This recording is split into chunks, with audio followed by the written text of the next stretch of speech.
Recording. Welcome everybody.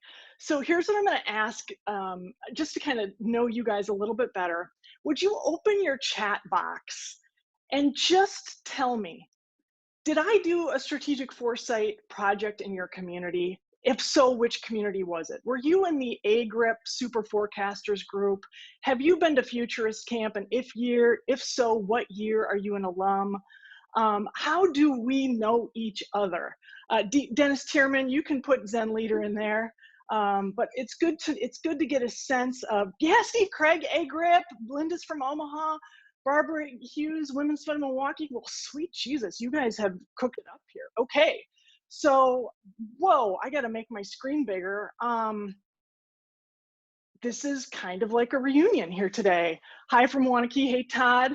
Penny's from California, Brenda Haney, National Conference in Phoenix. I remember that. Beth, we haven't worked together, but we're gonna today. Michelle Russ, same thing. My sister, genetics, that's how we know each other. Absolutely. School of Government event at UNC Chapel Hill. Oh my God, all right, cool.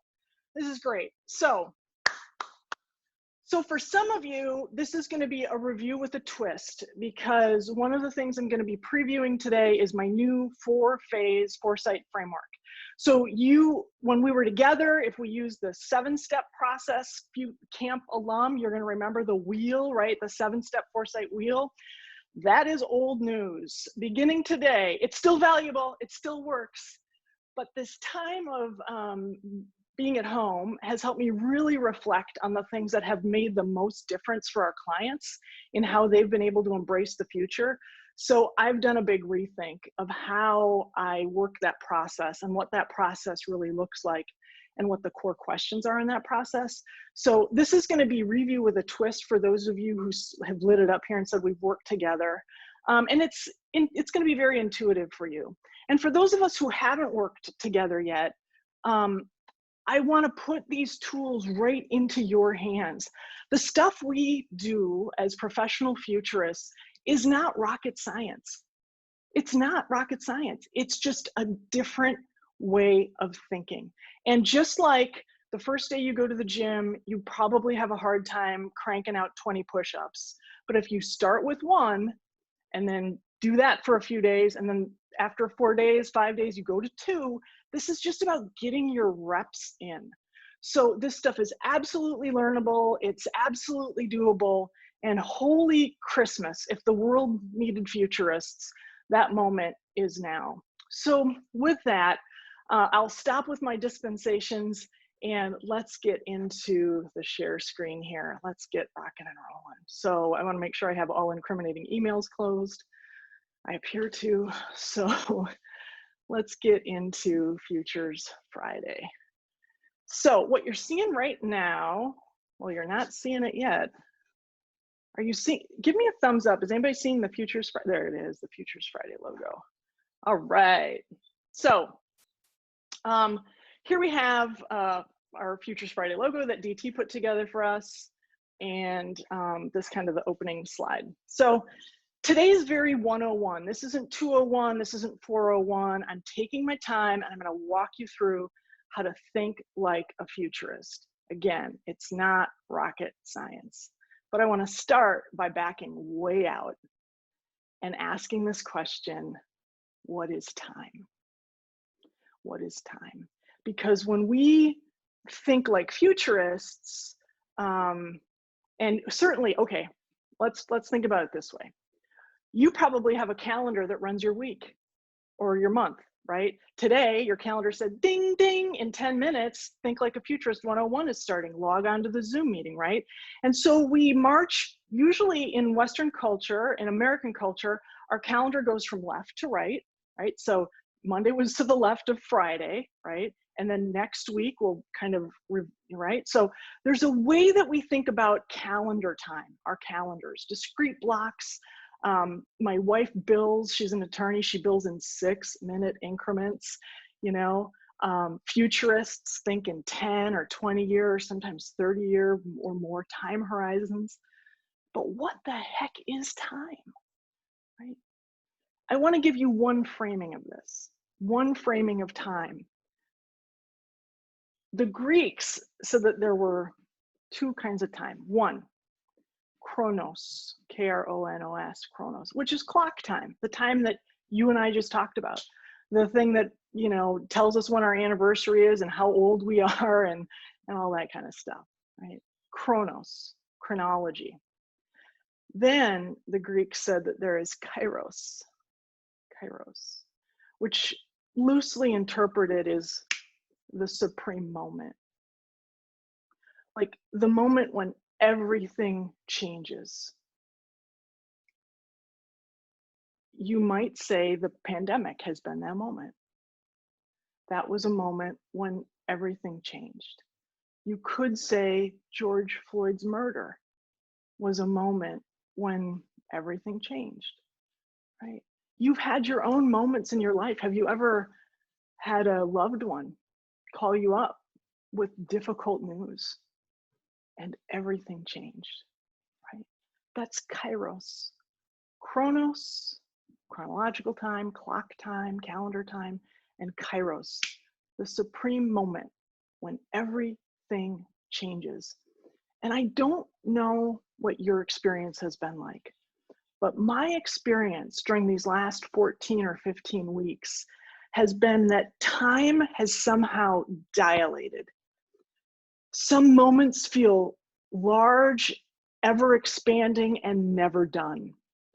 And some things feel very discrete, smaller than they might have 6 months ago, or 7 months ago, and they just flit by. So I want to invite you just to think about what time is. And if you would agree with my premise that this moment around pandemic, economic recession, Black Lives Matter, right? We are in a moment, like a supreme moment, right? We're going to talk about it towards the end when we talk about the Overton window, but we are in a supreme moment. And in a moment like this, a skill set like strategic foresight is a competitive advantage. And I would say, especially for those of us who believe that we can't just snap back to the way it was, right? If you believe, as I do, that we don't want a recycled future, we want a better future, right? Then what we've got to do is think about this supreme moment in a slightly different way. Okay, so we talked a little bit about time. What's the future? What is the future? I'm going to start with a ridiculous, a preposterous maybe proposition, and that is that the future is right now. I mean, just take stock of your environment. Actually, look around your environment right now and think about what year your environment was built. We live in an old house. I think it was built in 1898, right? And there's a monument somewhere in our front yard that shows what the lake level was in 1873, I think it is, right? What about your environment? What year was your environment built? If you're George Swift and you're in your new entrepreneurship incubator, right, it might have been relatively recent, but now go back a little bit further and say, all right, well, if this is when my current environment was built, how long do you think it took to get that environment built? If you live in the city of Madison, it takes 20 or 30 years to get anything built. Or maybe it just feels that way. I think about our Monona Terrace Conference Center, right? It took forever for it to get built. So the point here is we are living in someone else's future. Someone took the time in the late 1800s to think about and design this house. And this wood is original. You know, to think about the fact that I am living in a future that someone else created, and so are you. So then every moment that we're taking action, that we're deciding budgets, that we're doing strategies, we are creating futures that other people are going to live in, right? That's just the truth. So the future is this constantly evolving thing, and we are always living in someone else's future, futures that others designed for us, futures that we designed for ourselves. I mean, we're not just passive participants in this, we also co-design the future. But the future is both happening to us in real time, and we are happening to the future in real time. Dennis Tierman and I and some others of you on the call, we're in the process of working through how we build a 300-year dojo. How do we build a Zen community that can last for 300 years? We're trying to work in really deep time on that stuff, right? So you're living in a future that others helped co-create for you, and you are creating a future that you may not be around to enjoy, but that's what we're called to as futurists. So I asked my friend DT, who's my graphic designer, to help me give people perspective around these drops of ink in this case, these drops, these inflection points, and how those manifest over time. And here's the art that he came up with. And this is review for those of you who are on my CLA webinar a few weeks ago, but we talked about how moments, right, some eras have certain inflection points, right? And some of those inflection points really expand, and they really, they really matter. And sometimes they don't make a deep and permanent impact in the present moment, but over time they do, right? And they can have impact and then not have impact, have more impact and then not have impact. Ooh, somebody's not on You mean mute. for Felix? Oh, I thought you meant talking Felix about having Felix monitor right all the now? trucks. Hang on. Yeah, I don't Let's disagree. see who that person is. Boom. Okay. So when I think about this particular piece around things that have impact and then the impact seems to go away, doesn't it seem like in fashion, right? There, we were going through a big 70s remix a few years ago. So the 70s had their fashion moment in real time, then it went away, and then it came back, right? Certain authors, this happens. Certain social movements, the current BLM movement, right? Thinking about where are the echoes of this in the past? So things come up, they go underground, they come up, they go underground, right?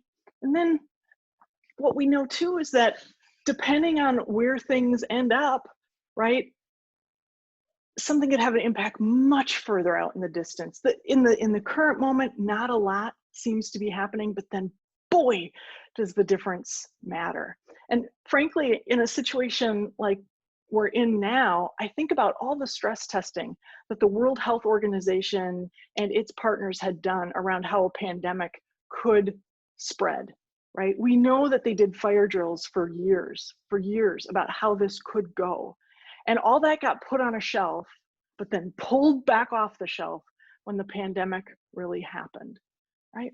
So, and then finally, some of these inflection points have these very distributed and distilled impact. The fact that global protests happened around the world because of George Floyd's murder, that this caught on around the world as a moment to stand together. It's really something. So the point being, right, you can look at something like COVID-19 being discovered as a drop on the map. Yesterday I read through, the New York Times did a graphic series on how COVID spread around the United States without people really knowing. And of course they always use dots, right? Dots as if dots are people that are moving from location to location, right? So boom, here's the dot. COVID-19 is discovered. Then it literally spreads throughout the world, right? And then how do the mitigation efforts change it or not change it? We're living through this future right now. Does the economic impact, is it a Nike swoosh? Is it a W? What will it be? It's impossible to know exactly, but you can see how there's a secondary and a tertiary spread from something like COVID, and then how far reaching this is. And I don't just mean far reaching geographically, but how many generations will be impacted by this? Right? How many generations will be impacted like this, by this? So we have this inflection point. We're trying to determine the bigness of the consequences and what those consequences will be. And then the question becomes 10 years from now, 20 years from now, what gets written about this? Is this going to be a paragraph in a history book, a chapter in a history book, a best case, a worst case, right? So even while we're trying to understand how things that happen in real time, a moment happens in real time, the practice of foresight is to try to imagine what these rings and circles could look like, right? We really won't know for sure until the narrative emerges on the backside. So yes, as futurists, we're trying to imagine and mitigate and help and be useful, but we can't be certain. You know, there's this notion of faith and hope that's required. So we've talked about what time is. We've talked about how the future is not just one thing. It's not just issue after issue after issue happening along this timeline. It's inflection point and contraction and different ways of concentric circles impacting each other. So then what is foresight? Well, dun, dun, dun, dun. Here is how I'm thinking about the process, this professional process of strategic foresight. I've chosen with this new model to think in terms of questions, not just in terms of what we do during these parts of the process. So let me start out with the first phase, which I call sensing. The first phase is sensing. And there are two questions we're asking during this phase, right? What is happening in here and what is happening out there? Here's a huge departure from the way many professional futurists do this work. Most professional futurists, and I was in this camp for a long time until one of my client experiences with one of you, and I realized that the way I was trying to evaluate the environment was only half of the picture. So you can see here under the sensing exercises, CLA, causal layered analysis, trends analysis, and an environmental scan, right? I used to only do trends analysis and environmental scans to try to figure out like what's going on out there that's impacting my client, my city. And then I ran into abject failure because despite, you know, working with this client on things that we thought were really going to work, it never took. It just never took. I mean, despite all evidence that it would work, if we could just do recommendation A, B, and C, we could have an incredible future. Why wasn't that happening? Well, it was kind of this idea that, you know, you can't work against type. What was the culture in this community? And the culture in this community wasn't amenable to these kinds of changes. So this is when I started to get really interested in what the stories are that people tell themselves, right? So let's imagine that we're doing a foresight project for a community, right? Or for an organization, and you're trying to evaluate in the sensing phase, you're trying to evaluate all the different trends and forces that are impacting you, your domain, right? But if you don't also get clear about the story that your community or organization tells about yourself, your chances of actually gaining traction go down significantly because the external things to deal with have to match the internal will and appetite to take them on, right? So when we're talking about these ways of answering these questions, what's happening in here and what's happening out there, right? All we're trying to do here is make sense, right? So sense making. What is sense making? Sense making is just trying to make sense of things. As the name would suggest, all we're trying to do is make sense of things so that we can determine what our strategy is and plow ahead to that vision. You know, I've been talking about the future of a post-COVID world and, you know, frequently using the sense making slide. And I keep moving like the dots around, like, are we on the bottom side of the hill or are we on the top side of the hill with the sense making? And honestly, the last time I used this slide, the now dot was way up closer towards the top of the hill where we could kind of see our way clear. But now with the grease fire we've had in the COVID upticks, I think we've slid back down the hill, right? So we're now still pretty hardcore into sense making, not the least of which is because we also have Black Lives Matter and the uncertainty of the economy pushing us further into unknown territory where sense making still makes sense, right? But this is what we're trying to do in this phase, is make sense of things. And I wanted to bring along an example of a game we played at camp last year, Futurist camp last year, where we were trying to think about the future of American democracy. Okay, so this was in 2019. We were trying to figure out the future of American democracy through 2040, and we chose that very intentionally because that would give us 5 presidential elections. So we were really trying to stretch campers' thinking. And we gave them a series of trends to look at. These are environmental trends. And then we asked them to sort these trends on a certainty and impact scale. And if we've done work in the past, this looks very familiar to you. We very often do a trends game like this, right? So you can see that in the upper right-hand corner, climate change is going to have a huge impact, these campers believed, very certain and huge impact on the future of American democracy, and growing tribalism. That the more we get into our tribes, are you an MSNBC watcher or are you a Fox News watcher, right? The more we get into those tribes, the bigger impact it's going to have on the future of democracy. And then the spreading digital democracy, they said, this feels high impact. This could have a really big impact, but we're really not sure. Like if Americans have the appetite for this, if it's even possible, if it's safe and secure to do this. So this is one way that you can make sense during this sensing portion. You can literally look at the trends affecting the domain, and you can have a conversation about impact and certainty. This is one way to do it, right? Another way to look at your external and internal condition is to do causal layered analysis, right? And we've covered this also in a previous webinar, but for those of you who weren't there, and for those of you who haven't seen the new art, this is our new art for CLA. So instead of using art, we used a previous metaphor. Now we're using the ocean as a metaphor for CLA.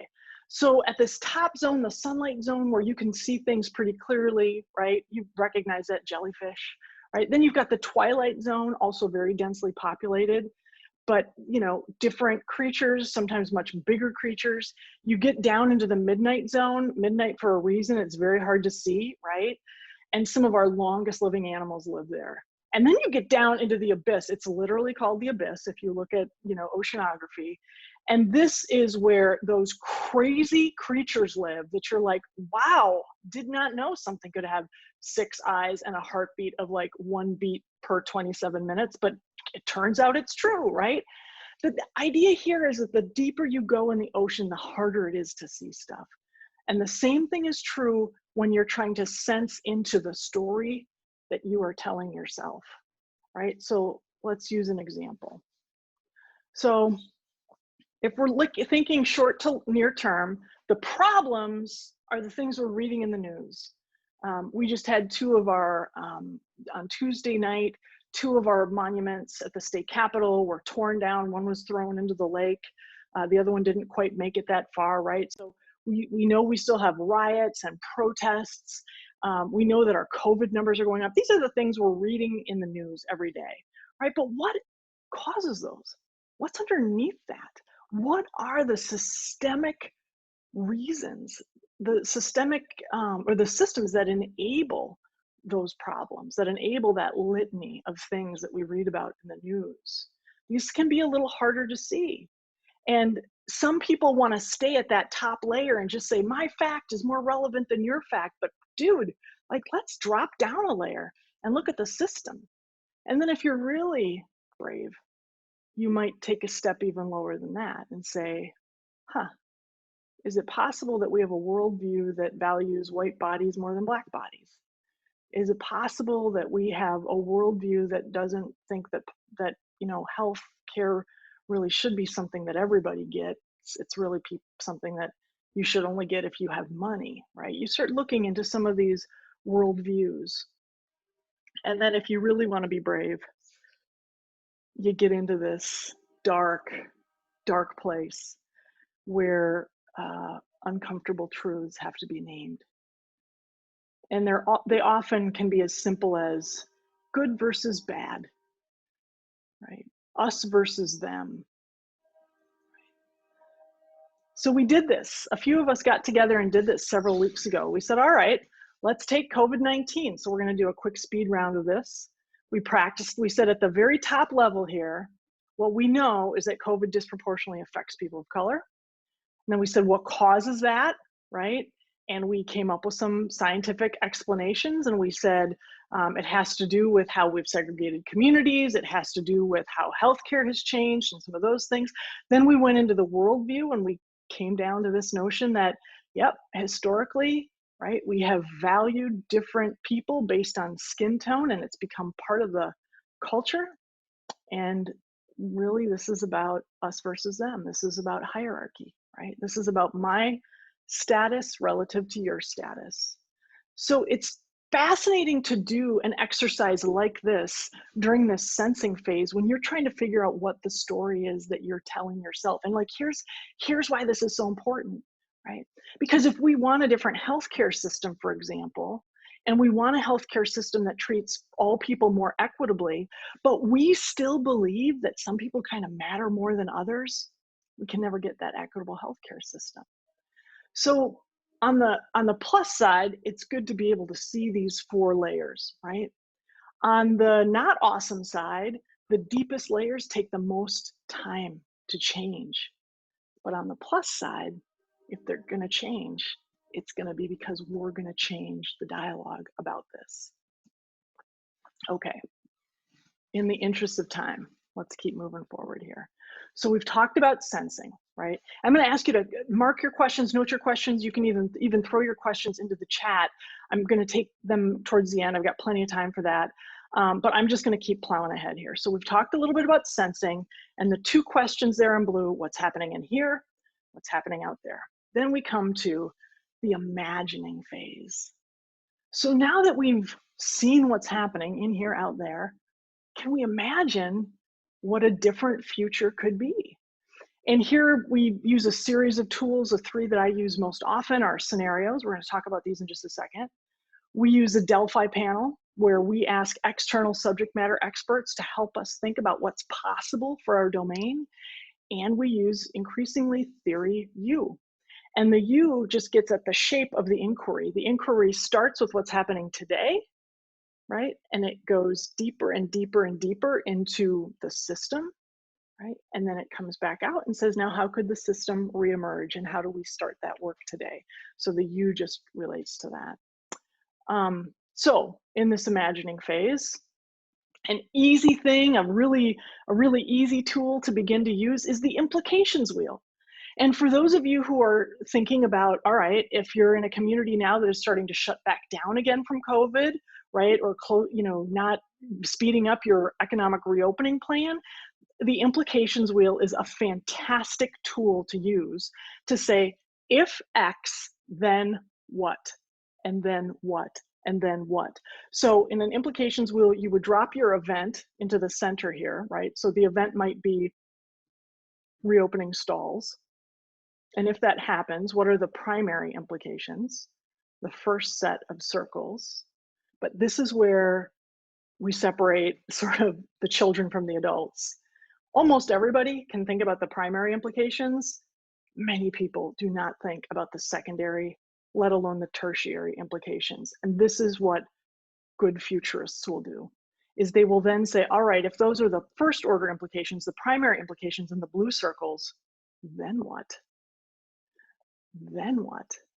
I'm working with a client right now as we're developing scenarios for their future through 2050. And what we have found is that we've got to go through almost 4 layers of implications until they start to see how this impacts customers, how this impacts customers of their customers. So you want to take these implications wheels in this imagining phase, you want to take these well past the primary, the first order implications. I did one of these for myself when the pandemic started because we had to figure out like the impact on our budget, so we ran an implications wheel if, half of our income went away.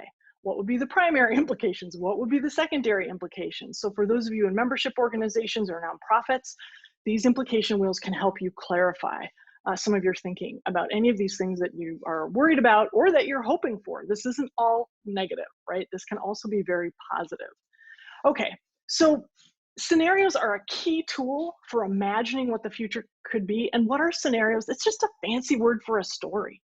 Scenarios are just stories about what could happen in the future.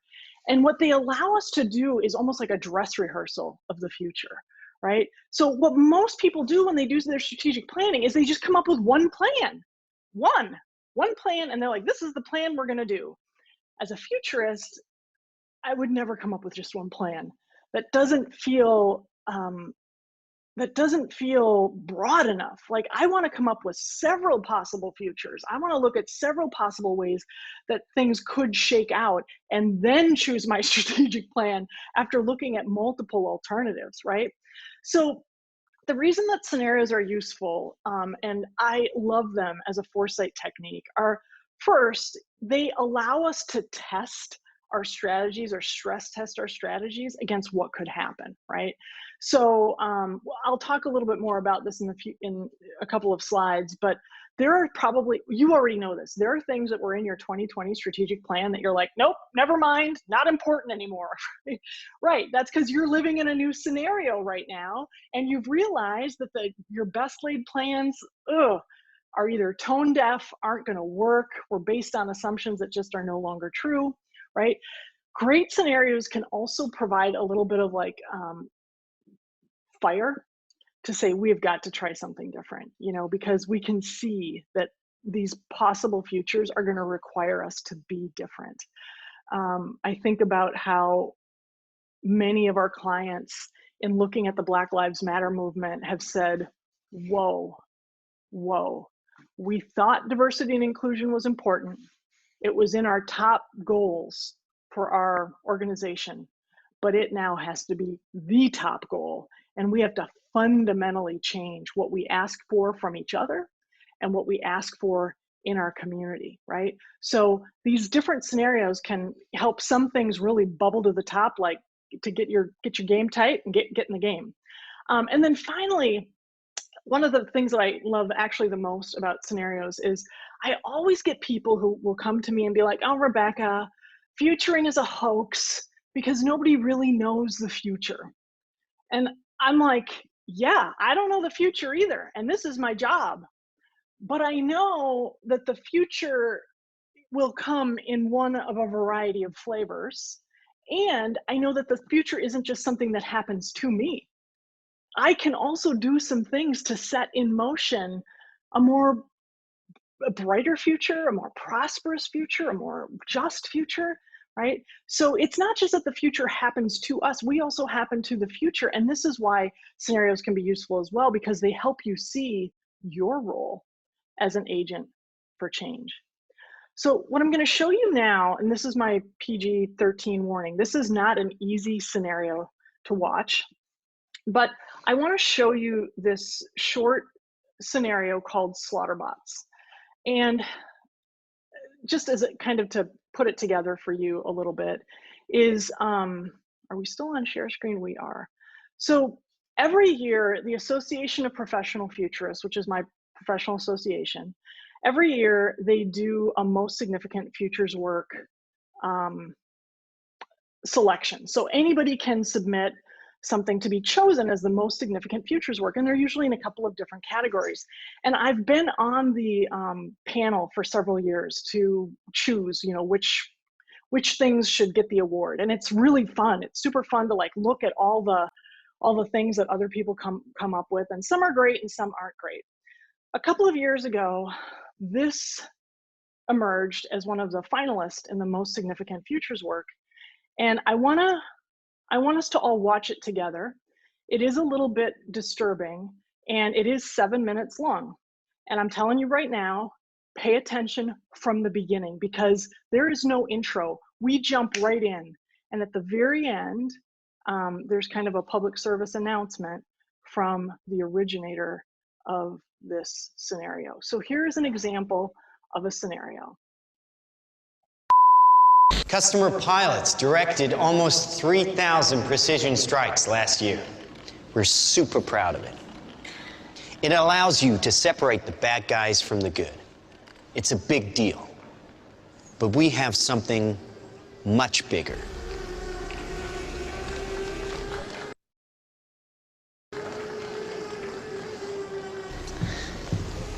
Your kids probably have one of these, right?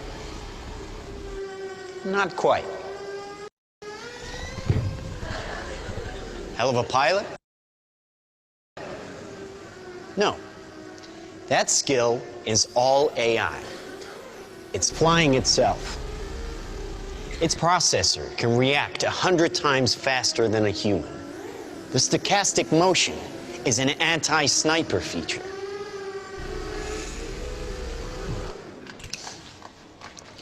Just like any mobile device these days, it has cameras and sensors, and just like your phones and social media apps, it does facial recognition.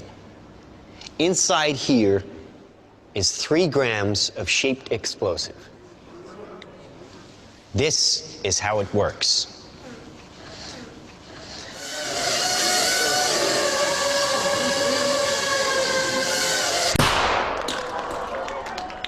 Did you see that? That little bang is enough to penetrate the skull and destroy the contents. They used to say guns don't kill people. People do. Well, people don't. They get emotional, disobey orders, aim high. Let's watch the weapons make the decisions. Now, trust me, these were all bad guys. Now that is an airstrike of surgical precision. It's one of a range of products. Trained as a team, they can penetrate buildings, cars, trains, evade people, bullets, pretty much any countermeasure. They cannot be stopped. Now, I said this was big. Why? Because we are thinking big. Watch. A $25 million order now buys this. Enough to kill half a city. The bad half. Nuclear is obsolete. Take out your entire enemy, virtually risk-free. Just characterize him, release the swarm, and rest easy. These are available today. We have a distribution network taking orders from military, law enforcement, and specialist clients. The nation is still recovering from yesterday's incident, which officials are describing as some kind of automated attack, which killed 11 U.S. senators at the Capitol building. They flew in from everywhere but attacked just one side of the aisle. It was chaos. People were screaming. You can see high windows, very small, precisely punctured to gain entry to the building. What did you do for the victim? I just did what I could for him. Things weren't even interested in me. They're just buzzing. Government sources admit the intelligence community has no idea who perpetrated the attack, nor whether it was a state, group, or even a single individual. So if we can't defend ourselves, then we strike back. We are investing very heavily in classified defense projects. We make it our deterrent like our nuclear deterrent. We stockpile in the millions, the billions. At key facilities, the White House, the New York Stock Exchange, Wall Street. Safe in their homes. Well, we wish we had boots on the ground in every community in this country, but we don't. So our instructions and our suggestions are to stay in touch with you. Ollie, hi, Ollie, honey. How's Edinburgh today? How are all your studies going, huh? Good, great. Oh, great. Hey, aren't we doing a video call today? I'm kind of with people, so. Oh, well, come on, Oliver, put her on. Oh no, it's not like that. No, wait. No, well, listen, I see some photos here with somebody, and I can see lots of likes, and what's that all about? Oh, wait a minute, here, and on your Mom, she's on the spy stuff in the military. What is this video right here? Oh. No, I'm not going to click on that. It's just this human rights thing about oppression or whatever. Honey, you're not going into politics, are you? I mean, no protest. Safe here, just like you said it would be. Heavy traffic approaching the A720 this morning due to police. Police are not saying this morning what prompted the alert. Claim relaxing firearm legislation would be useless against the so-called slaughter bots. Just to stay away from crowds. When indoors, keep windows covered with shutters. Protect your family. Stay inside.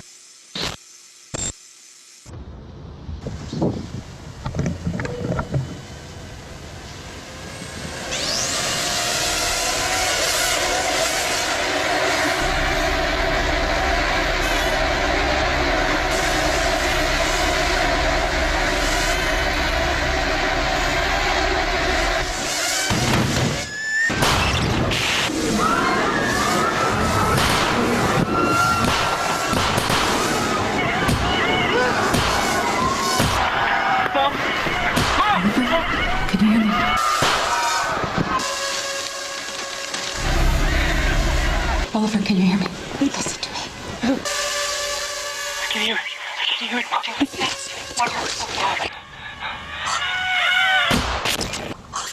Authorities are still struggling to make sense of an attack on university campuses worldwide, which targeted some students and not others.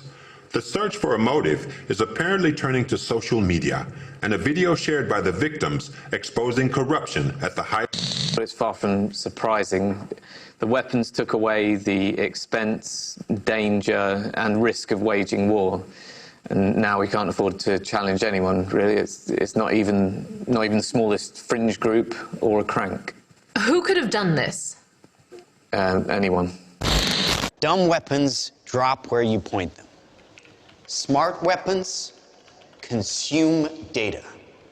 When you can find your enemy using data, even by a hashtag, you can target an evil ideology right where it starts.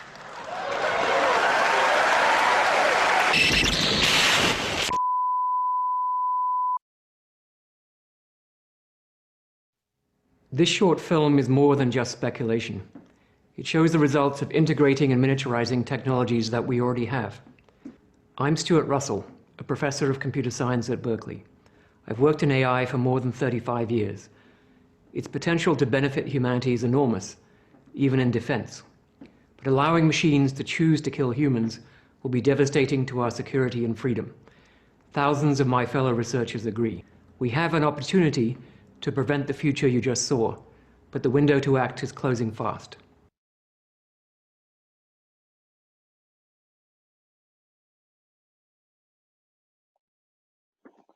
All right. Now, I know that was disturbing for many of you. But the teachable moment here was at the end when the professor came on and said, hey, this is a future that could be around the corner. You know, the ability to miniaturize this AI and these weapons, it's already here, right? So what he was helping us to do with this scenario was to think through a plausible future.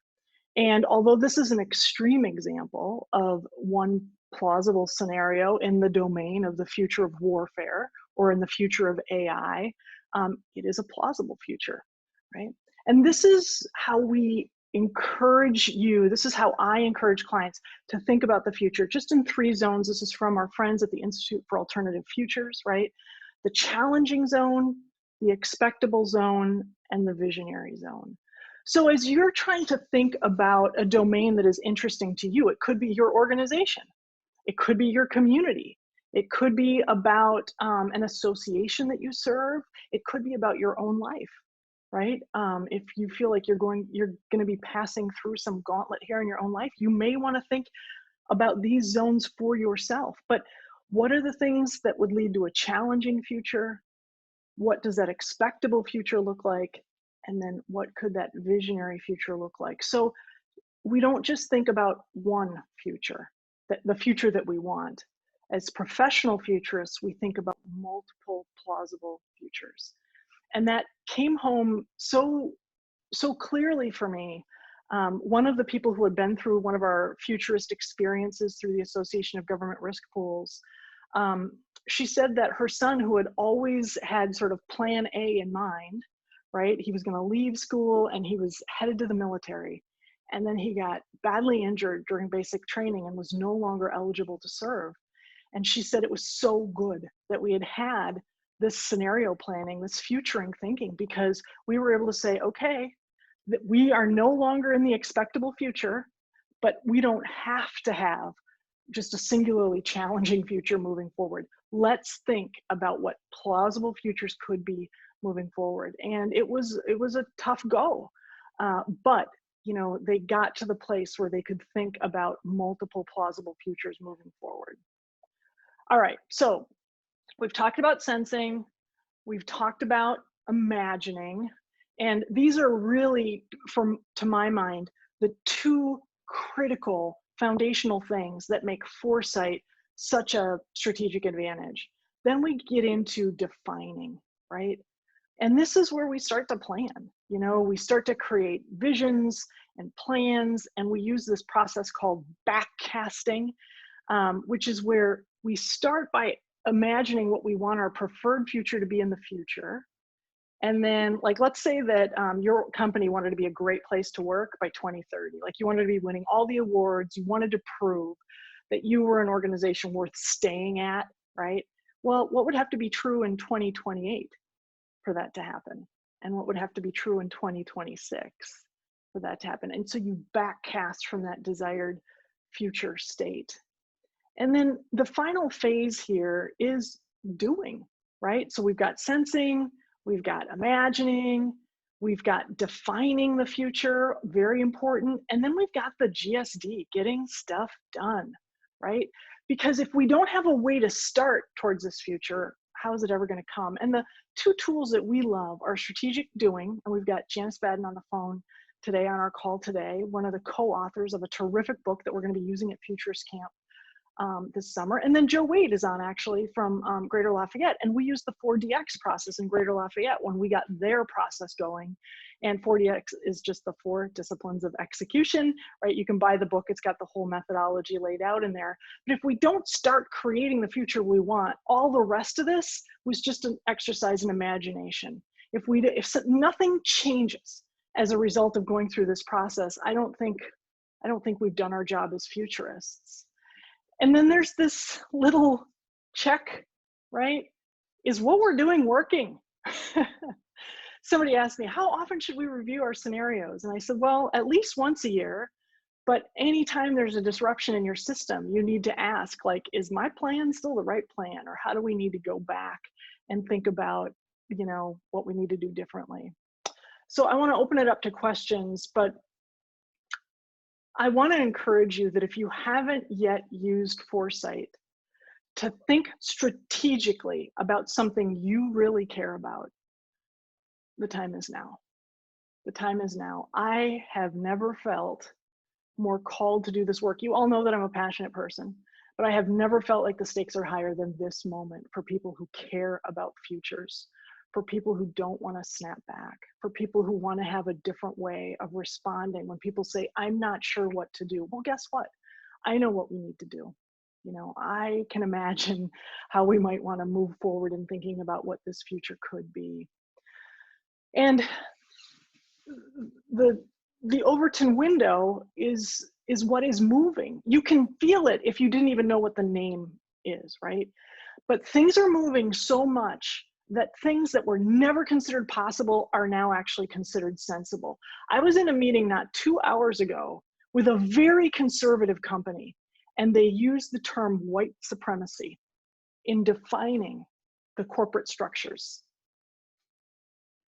That would never have been possible 2 months ago. But think about how the window is now moving. 61% of Wisconsinites support Black Lives Matter. 61% in a flyover state, right, that was read in the last presidential election. This window is shifting. But I'll tell you what, if we want a better future, we gotta make sure, right, that we're doing our work to help make the radical more sensible, right? If we want better futures, we've got to do this work now. So I'm going to take Q&A through the chat. So if there's anything you'd like to know more about, what didn't make sense or needs clarification, I'm going to stop my share right now and just respond to your chat questions. So chat me up and let me respond to what you've got cooking.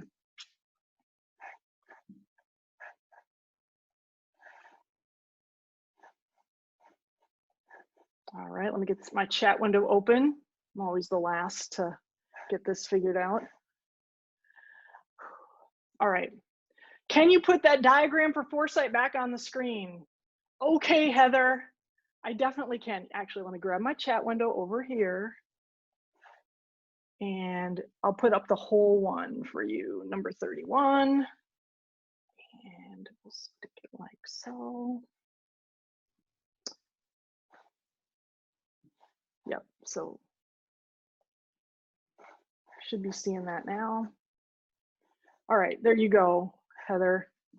Let me fill that out for you because you're probably going to want to do a screen grab. Strongly encourage.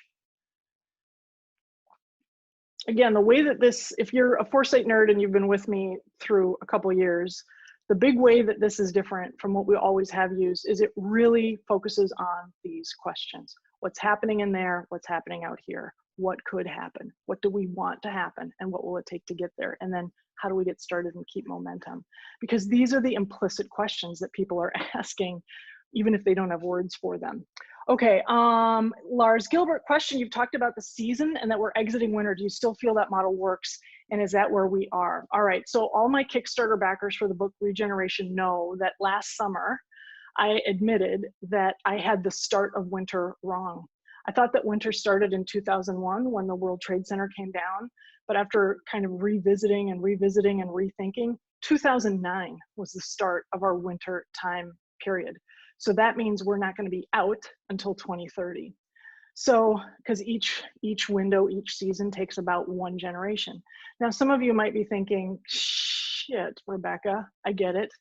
But there's a part of me that feels actually pretty hopeful because it means we've got 10 years to start to reseed some things. There's that for you. How do we find and share these Zooms? Joan Gilman, good question. So when I take the screen down again, I'm gonna leave it up just for a couple more minutes. I'm gonna put a few links in the chats. It's gonna be a link to the blog, a link to my webinars, a link to my e-newsletter. That's how you guys always get first dibs on these Zooms. Craig Sharton, we must prioritize and not get sucked into the drama of the moment. How do humans prioritize and stick with the priorities? How do we measure progress? How do we develop? 3 for the price of 1, Sharton. Absolutely. In Foresight, we often say, you know, the firefighters rush in and rescue and save, and they're the heroes, right? But the fire marshals are the ones who prevent and who identify issues before they become fires. So, you know, what we're being asked to do right now is to do both. We both have to attend to the pandemic, attend to the recession, attend to the protests, the reckoning that we're undergoing, and we have to keep the long view. So I don't know how you do it, but the way that I do it is, you know, in myself, I make sure that I do not spend useless amounts of time on a news feed. The news feed is the now. I've got to block time for myself to have this long form thinking, to think about what could a future look like where there was more equality at a city level, at a state level. I think about, you know, my own clients tend to be more public sector clients. So you've got to carve out time for fire marshaling, not just for firefighting. Right now you have to do both. But please continue to join us at these Friday calls. This will guarantee you that at least 1 hour a week, you know, you'll be with us thinking long form, thinking through some of these things. Darren Hill, what were the 2 books you mentioned as part of the 4th stage? Strategic Doing and the 4 Disciplines of Execution. Strategic Doing and the 4 Disciplines of Execution. Heather, right on. Greg Sund, I found no one who recalls the flu pandemics of 68 or 57. Are these examples of the paragraph events in history? And I'm wondering why. I don't know. I don't know the reason why. Greg, you know, I'm sorry. I'm not inside the minds of those folks. But this is what I would challenge you, is if you feel that there are incredible lessons to be learned, you write about it. You push us in our thinking. You consider how what we should have learned could be learned now. And think about it through the perspective of this Overton's window. Like, what have past things taught us that we need to think about now moving forward? Cynthia, Janice, how do we help people who say this is our heritage? They never expected the world to change this way and want it back, and it isn't going in that direction. Well, personally, I don't feel, this is just me, this is Rebecca. I don't feel like I need to talk anybody into this. You know, I take great comfort into that Margaret Mead quote of a small group of dedicated people can change the world. And when people ask a question like that, or say, you know, it's really not that bad, or they come up with these different tropes, I've got to make a decision in that moment. Do I always try to deeply listen. I think every single person deserves full presence. But I've got to decide, you know, does this person seem open enough that they could hear something that I would say? And if they don't, then I move on, because we've got each other, right? I owe this group a heck of a lot. And how can I help you move forward? And how can we together build bigger futures? So, you know, everyone's got their little jar of good, and we got to determine what we're going to spread it on. And it can't be all people, and it can't be people who don't want to see a different future. Yeah, I'm going to stop there. I could go on and on. That's probably another whole rant. Janice put the full name of the book, Strategic Doing, in the thing. Cynthia Richmond, what are you hopeful about? So much, so much. I know that it feels like chaotic right now. It feels a little like, holy crap, the new grease fire is here from COVID, the economy, which I think people just hoped was going to come back to the way it is. I don't think it will.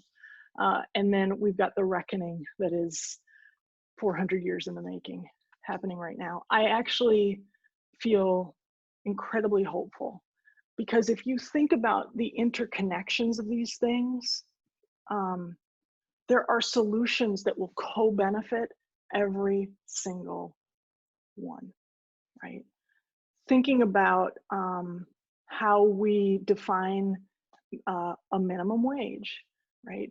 Thinking about how whites can be allies, thinking about putting this economy together in a way that is truly sustainable.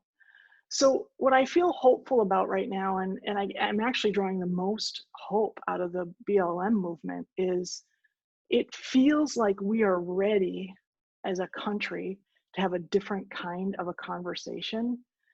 As a gay person, I'll use this as an example. As a gay person, the people who always get the biggest claps at the gay pride parade are the PFLAG groups, the parents and friends of lesbians and gays. Why? Because they don't have to walk in a parade. They wouldn't have to. They're not marching for their rights.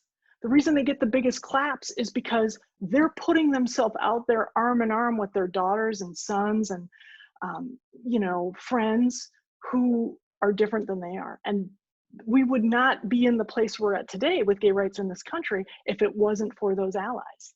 So when we start thinking about allies now in this environment, allies with health partners, allies with an economy that's actually sustainable, allies with Black Lives Matter, this is incredibly positive to me. This is the conversation that I've been trying to have for the last 20 years in communities. In every one of the communities I've worked with, we've always talked about all people, how to be a great place for all people. And now finally, that conversation is starting. So that's why I'm hopeful. I'm glad I got to stick around long enough to see this moment. So now we've got to meet the moment. That's all. We've been waiting for it to happen. It's here. Let's meet the moment. All right. Oh, glad that you were here. Hey, Tim, Hannah, shouldn't this work be grounded in a well-defined mission or a why for an organization? Yes, yes, it should be. And this is where I want to, oh my God, we're over time. Quick thing, plug zone. I promised that I would share with you some resources. So I've got to stop my share screen here. God, Rebecca gets on her soapbox and she cannot stop. But Joan asked, and I want to make sure that you guys know about these things. So to your question, Tim, yes, absolutely. We need to ground this in a why of an organization. I couldn't do that today because I've got such a broad audience. But that's question number one. What's the domain, right? So here are the resources. Remember I talked about sensing as phase one? I'm gonna do a live sense-making panel with all the people I meet with twice a week to make sense of what the hell's going on. We're gonna do it live on July 17th in front of you guys.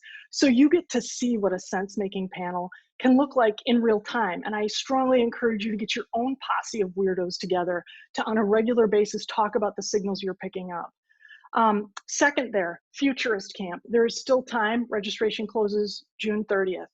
It's $995 for a 232-page workbook, 24 plus contact hours with me and a global panel of other teachers. And I'm no joke, I feel like this is one of the best investments you can make if you really care about being a futurist. Alumni, if you want to come back for a refresher course, you're at $495.